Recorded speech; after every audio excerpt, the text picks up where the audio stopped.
Salut à tous et bienvenue sur la première vidéo de ma chaîne.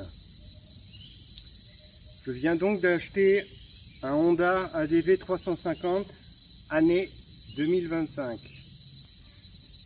Je vais expliquer tout ce que je fais sur cette machine, c'est-à-dire les modifications que je vais y apporter, que ce soit esthétique surtout. J'ai choisi l'année 2025 parce que je devais attendre quelques mois supplémentaires afin d'avoir l'année 2026. Et l'année 2026, à part le changement des couleurs, il n'y a pas de modification vraiment très importante. Les grosses modifications apportées par Honda sur beaucoup de modèles et dont le ADV ont été apportées en 2025. Ils ont mis un écran qui est beaucoup plus beau, beaucoup plus pratique. Ils ont amélioré les freins, ils ont amélioré la suspension et le reste de base, quelque chose de très bien en fait. Donc tout ça pour une histoire de couleur, je me suis dit je vais prendre le 2025. J'ai déjà eu du mal à le trouver. J'ai dû faire beaucoup de shops et je suis tombé par chance sur un shop à Bangkok qui venait de l'avoir en stock. Donc je l'ai commandé immédiatement et je l'ai reçu 5 jours après. Voilà. Donc je l'ai reçu il y a quelques jours. Je suis actuellement en rodage. Donc je ne fais pas à plus de 70 km/h. Pas d'accélération intempestive, pas de fond les poignets, enfin voilà, on la joue cool. Donc cette chaîne va être entièrement axée sur ce scooter pour l'instant et sur les changements futurs que je vais opérer au niveau de mes motos. Parce que je compte garder ce scooter peut-être 1, 2 ou 3 ans. Enfin en tout cas je vais lui laisser sa chance. J'hésitais entre plusieurs bécanes, mais je pense que pour l'instant c'est la solution qui est la plus adaptée à la situation du moment. Donc je vais vous dire, en fait, voilà, genre je vais énumérer tout ce que je fais sur le scooter. Ça va un peu être un journal de bord, mais aussi on va faire des choses un peu plus excitantes, c'est-à-dire toutes les balades que je vais faire, les endroits que je vais visiter ou revisiter et partager avec vous mon expérience des 2 roues en Thaïlande et des balades.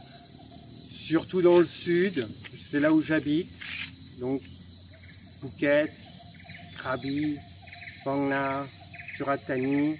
Les environs. Je vais aussi aller à Bangkok de temps en temps. Mes enfants habitent là-bas, donc je m'arrêterai sur le trajet. Je partagerai les trajets avec vous et s'il y a d'autres trajets qui se préparent, on partagera ensemble.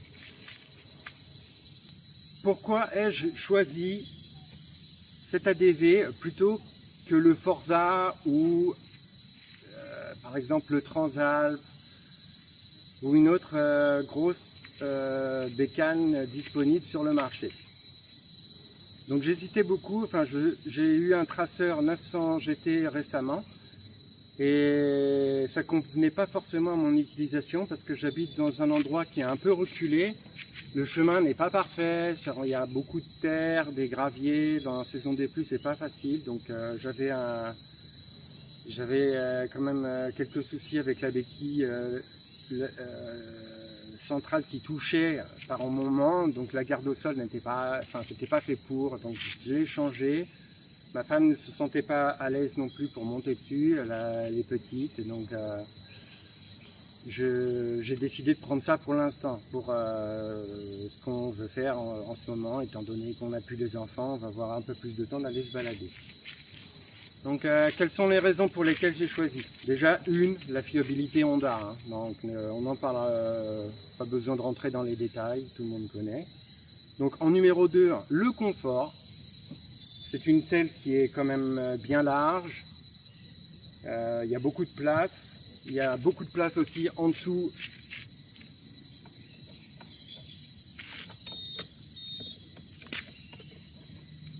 Voilà, on peut mettre facilement 2 casques à l'intérieur.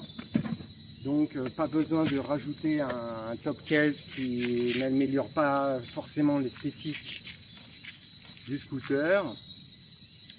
Et aussi tous les appareils de bord qui disent la consommation, etc. Mais enfin bon, la plupart des motos le font maintenant, genre, mais bon, ça reste quand même très confortable. C'est Honda, c'est parfait, c'est bien fini, c'est propre, les pneus sont bien, les amortisseurs sont convenables. Voilà, donc le confort en numéro 2. Donc en numéro 3, ben, l'économie. Oui, on est d'accord. C'est un scooter 350, donc je ne consomme pas beaucoup d'essence. Pour l'instant, en rodage, l'ordinateur de bord me dit une consommation supérieure à 30 km par litre, ce qui devrait changer un peu par la suite quand j'accélérerai un peu plus fort. Mais en roulant là, comme je le fais dans les 70, en faisant des accélérations vraiment souples et avec ce régime moteur, donc voilà, genre, je suis à 33 sur le dernier, depuis le dernier plein. Donc ce qui est bien, voilà. Donc j'estime à peu près qu'on tournera dans les 25 après. 25 km par litre, c'est ce qui est annoncé dans les forums ou dans les autres choses. Donc voilà, genre, pour le numéro 3. Et pour le numéro 4, ben, la subjectivité, parce que c'est important, genre comment on trouve le scooter et tout ce qui va avec. Donc voilà, je le trouve pas si vilain que ça. Genre, je préfère ça qu'un Forza. Genre, je trouve que on en voit partout des Forza. Et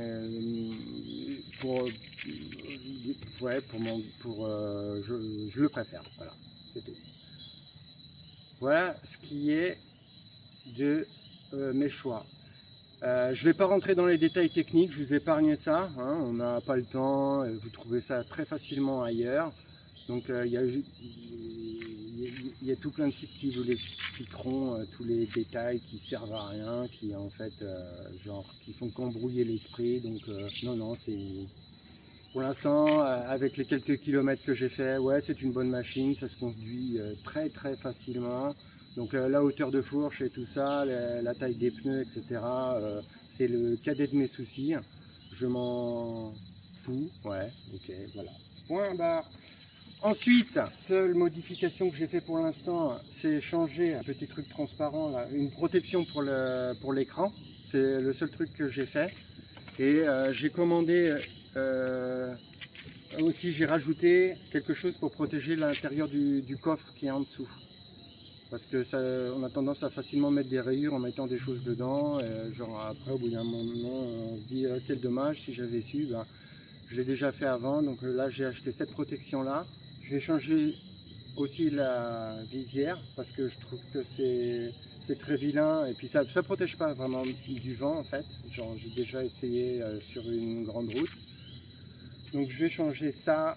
Je vais mettre aussi quelque chose pour protéger là et pour améliorer la stabilité, quelque chose de plus gros là et puis quelque chose pour protéger là.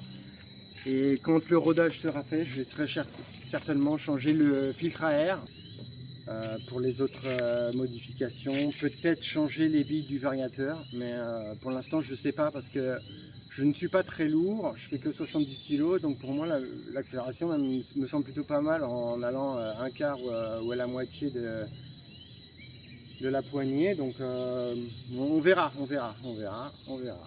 Donc je vais me mettre dessus pour que vous voyez. Donc déjà, pour se faire une idée, donc je fais 1m78, j'ai pas des grandes jambes. Je suis quand même à l'aise dessus, donc je vous montre. Voilà, je monte.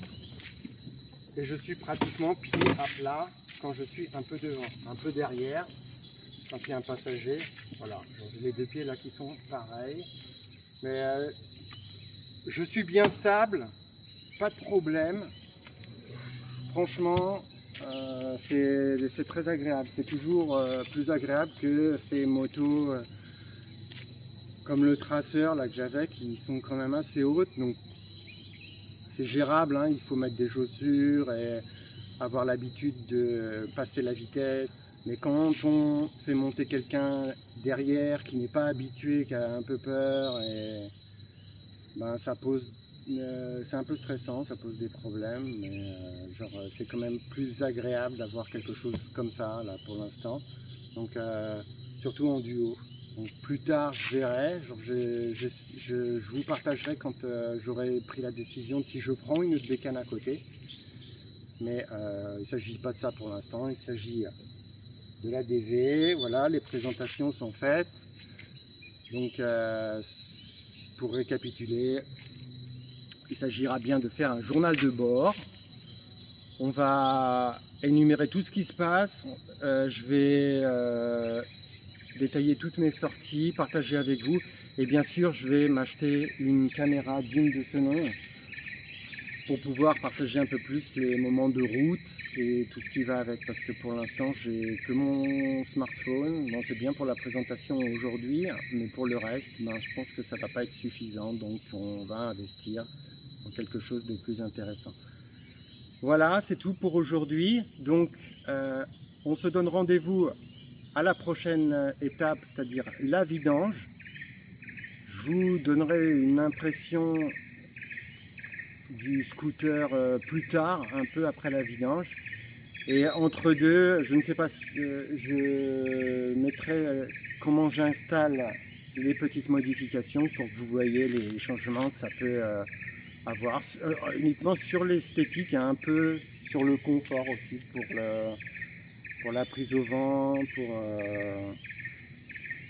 bon, voilà ce que j'ai énuméré avant. Salut!